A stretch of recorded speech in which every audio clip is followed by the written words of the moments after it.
Hello everybody! In today's video we're going to be talking about the Russo-Japanese War, but that's the boring part, so we'll be talking about the Baltic Fleet and their wacky adventure across the world. So what happens is, the Russo-Japanese War kicks off with Japan sneak attacking Russia, and then the Pacific Fleet is completely gone, and Russia has no navy now. And with Japan being an island nation, if they have a navy, a better one than Japan, they'll win the war because they can't get their troops to Korea. So what the Tsar Nicholas II does, he says, alright boys, we need a navy so we can win.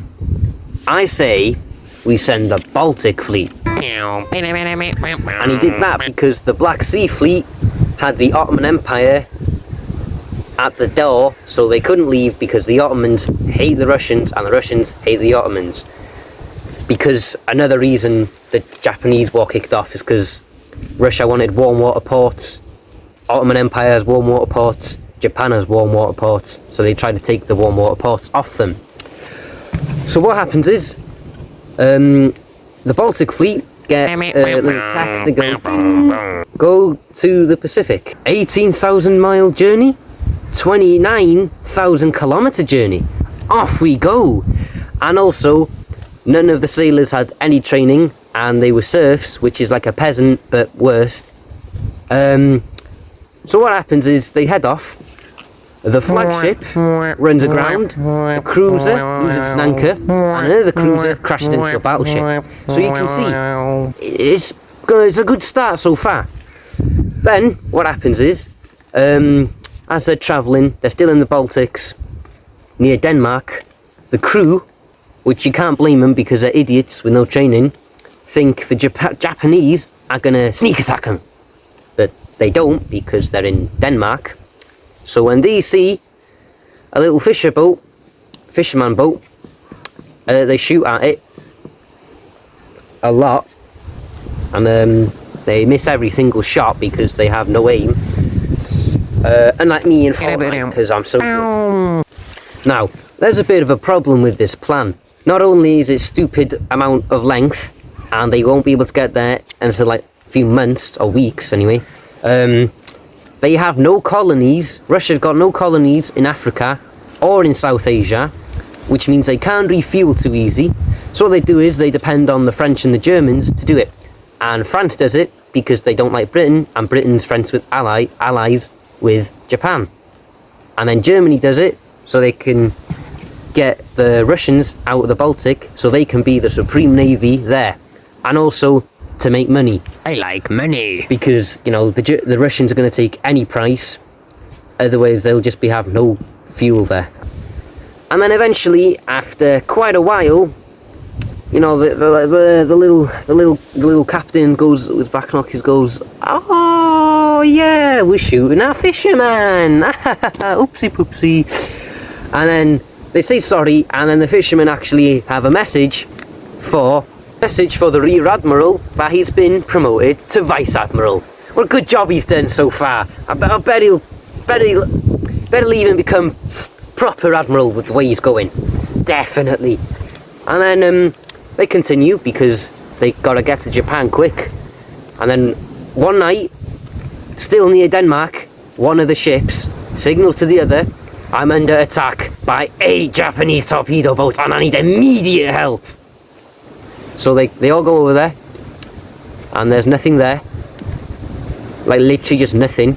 So that's, you know, good start so far. It's not really a start, but it's still early, so good so far. Then what they do is, near Britain now, in Dogger Bank, there's a lot of fisher boats. And there's a lot of guns on the Russian boats. And a lot of idiots manning the guns on the Russian boats. So when they see a load of these little boats, they think it's the Japanese off the coast of Britain, you know, like, you know, because that makes sense, doesn't it?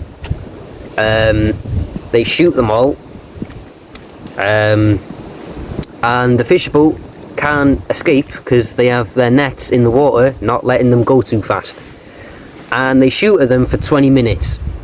And this looks like, you know, a massacre happened, but they only sank one ship and damaged 2 of their own ships, killing 1 of their own sailors and a priest. Somehow. How did they do that? And then Britain, you know, they get a bit angry because Russia shot a bunch of innocent British sailors, and so what they do is they threaten them with war, and the war nearly did happen, big major European war, but they didn't happen. So as a little prank, Britain just cuts off the Suez Canal, only kind of diverting them a little bit, not much. So, you know, now that's happened, they continue on their epic adventure towards Japan to kill them. And they cut underwater cables, shoot more civilians, and, you know, just do some proper funny things. Haha, well, funny. And then when they get refueling, what they do is they take on double the amount of coal so they can go for longer and not pay as much. And where do they put the extra coal? On deck, next to the sailors, so they can breathe it in and get black lung, because that's a good idea. Then they continue on their funny adventure, getting, instead of ammo, winter clothes, and the sailors get addicted to opium. A mutiny breaks out because they said no opium anymore. Then the mutiny failed. Then Vice Admiral, I forgot his name, but that doesn't matter, he goes, listen boys, we've been pretty good so far, I think. Now we're near Madagascar, go say hi to the penguins. So what they do is they go get pets to bring up the morale. And they bring back crocodiles and chameleons and a venomous snake. And the venomous snake's very important, because what it likes to do is it likes to wrap itself around the cannons and bite high commanding officers. And the sailors taught it to drink vodka.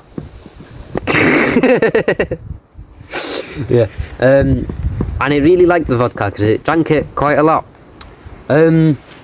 So, you know, that happens. Then they continue on their adventure of a lifetime, until, you know, they're getting a bit close to Japan. And then the Rear Admiral, Vice Admiral now, goes, am I forgetting something? I gotta train them. He hasn't trained them and they can't shoot. So what he does is, he gets one of his ships, tows another really crap one that's allowed to be sunk, so they can target practice. And they actually, you know, they hit a shot on the boat that was towing the bad boat. So, doing good so far.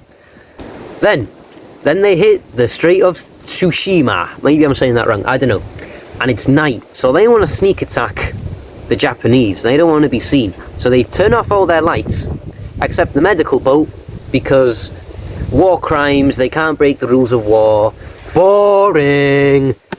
And so what happens is they turn off all their lights, and then the medical ship isn't, so they continue with, they go first as well, and then they find, after all this time, a real Japanese ship with real Japanese people on it that isn't a fisher boat and that isn't a friendly boat.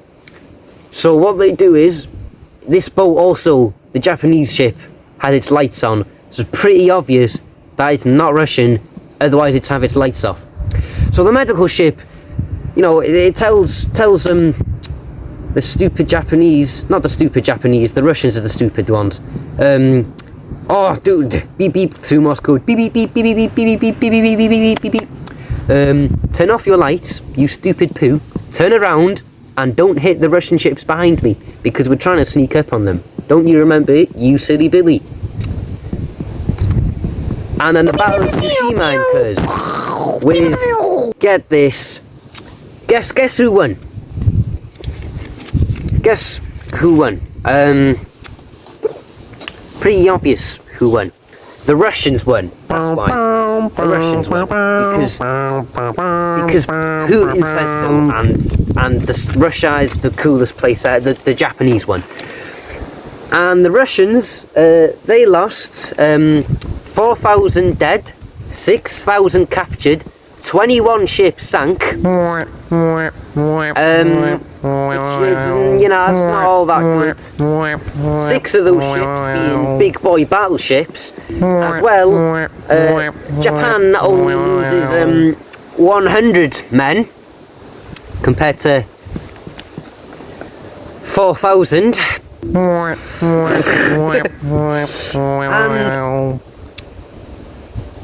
they lose 6 torpedo boats, what the Russians were super duper scared of, and 600 wounded, which is pretty embarrassing after their massive journey, nearly causing European great wars against great powers, killing civilians, cutting underwater cables,